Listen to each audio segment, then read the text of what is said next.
કોઈ બી ઉપાશ્રય હોય, કોઈ એક તિથિમાં માનતું હશે, કોઈ બે તિથિમાં માનતું હશે, કોઈ 3 થોયમાં માનતું હશે. હું તો એક જૈન શ્રાવક તરીકે બધાને હાથ જોડીને વિનંતી કરું છું કે આપણા માટે બહુ મોટો ચિંતાનો વિષય છે.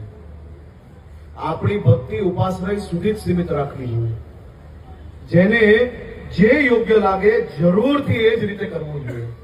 પરંતુ ઉપાશ્રયથી બહાર આવ્યા પછી આપણે સૌ એક છે એનો સંદેશો આપણે આપવો જોઈએ.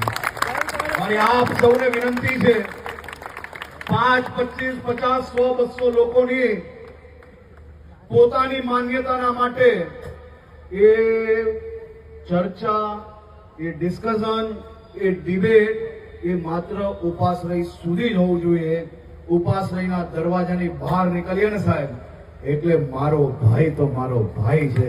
આની વચ્ચે કોઈ પ્રકારની ડિફરન્સ ના હોવું જોઈએ. આજે આ જરૂર છે કે નથી જરૂર?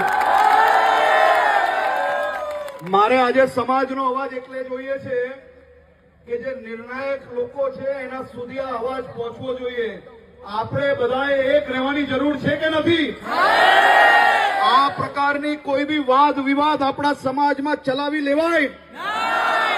આપણે બધા એક છે કે નહીં?